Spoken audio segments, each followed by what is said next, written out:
Now, I'm joined in the studio by Fine Gael TD Jerry Buttimer, chairperson of the Oireachtas Health Committee, and by Fianna Fáil's spokesperson on mental health and disability, Colm Keaveney.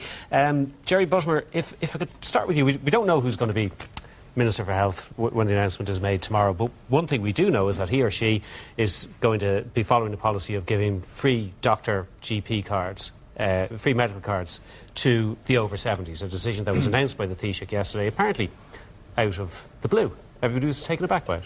No, it's been part of the programme for government since 2011 and a programme enunciated by Fine Gael and Labour prior to election that we would have universal health insurance.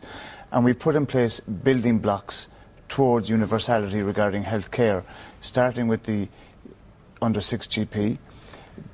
Historically, those who most need access to treatment are those under the age of 3 or over the age of 70. And what we've done is to crystallise it into 2 manageable blocks, under 6s, over 70s, in tandem with the creation of the hospital groups, universal health insurance white paper being commissioned. Yeah, but the medical card thing has already run into the sand because there was no proper negotiation with the doctors before it was announced, the under 6 thing. It's not in the sand.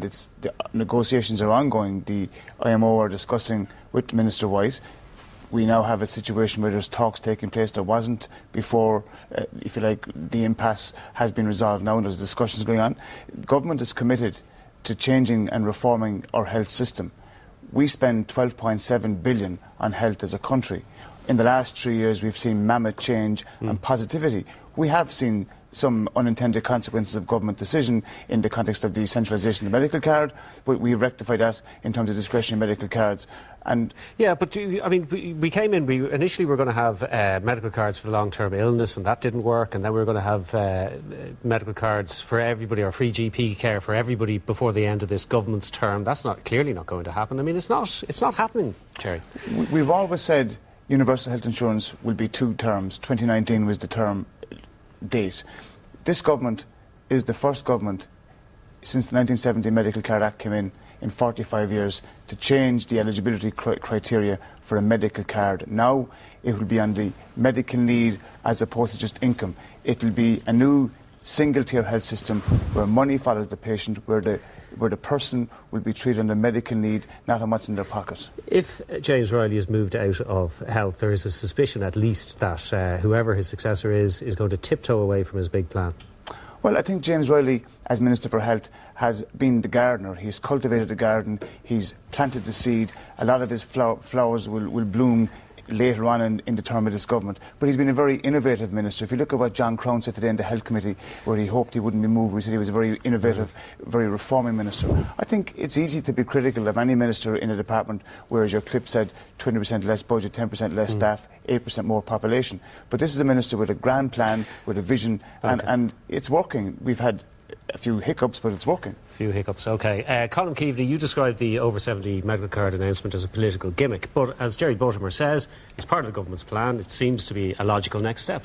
Yeah, I think if we look at the programme of government in 2011, there was a commitment to provide for long-term illness cards, and when the government broke that commitment, inevitably what would have had happened was to roll out what Jerry has described as a modular approach in rolling out universal health insurance. And unfortunately to date what we have witnessed is, I suppose, government by announcement, fundamentally opposed to the idea that today the government would have announced 50,000 free GP access, not medical cards, access to GPs to the 50,000 of the most wealthiest senior citizens in this country. And clearly what we're seeing is auction politics at its worst. Alternatively, we could have looked at the handling of the under 6s, the worried well, and both Jerry and I have spoken to GPs across this country about the grave concerns they have about the implications for primary care, in particular GP services across the country, about the impact that the introduction of GP cards for under 6s would have had on the system. OK. Why should the wealthy be getting free doctor visits? If you look at what we've done in terms of the over 70s, 30,000 of 376,000 is where the cards have been taken away. It's difficult to take a card away when you look at what Fianna Fáil did in 08 to 09. Yeah, but that's means testers. I mean, these are people that are wealthy. What we're doing now is we're saying, as a state, the most you will pay for medication is €144 per month. The most you will have to look at is to pay for certain types of treatment. We are moving towards a universal single-tier health system. it's about reforming the whole process. We accept that money in itself can't just change the landscape of our health system. It needs reform. It needs substantive change, and that's what we're doing. OK, could I put that to you, Colm Keaveney? Because, you know, you can be critical of the government, you can be critical of the Minister for policy, but at least he has a plan. At least he has an idea. I mean, Fianna Fáil's last contribution was in the health area was to set up the HSE. That didn't work out too well. The plan is at cost to children with Down syndrome who lost their medical cards, many vulnerable people who have long-term illnesses. Even today I had people attend my clinics in Galway looking for the reinstatement of medical cards who have been long-term sufferers from cancer. So this plan comes at a great cost. There is nothing free in the plan, and the language used around this, somebody's paying for this, and invariably what we've demonstrated to date is that it's the most vulnerable and the sickest in society who suffered from that. In fact, over the course of the last number of weeks, it's James Riley's own backbenchers who have hounded him out of office with respect to the medical card debacle. But the reality is now that we accepted that there was an unintended consequence of the centralisation. The point Colm makes is this is a government who, for the first time with the expert panel, are looking at the whole composition of what actually constitutes eligibility for a medical card in terms of people with Down syndrome who weren't eligible.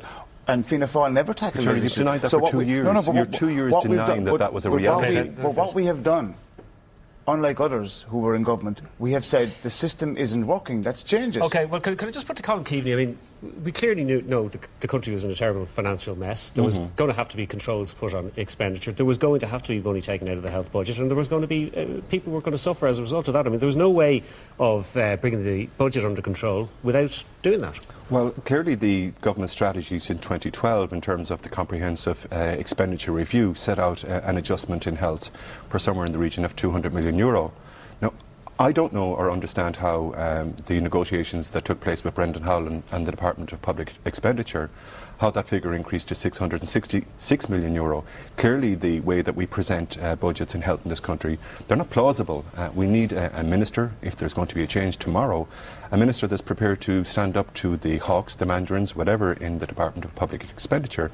Because I think that certainly the thresholds that have been put in front of James Riley have been unrealistic in terms of the budgetary approach. So your former colleagues in Labour were being mean to him? I think relative to the approach with other ministers in Cabinet, clearly James Riley was treated maliciously, I think, by public expenditure. Do you agree with that?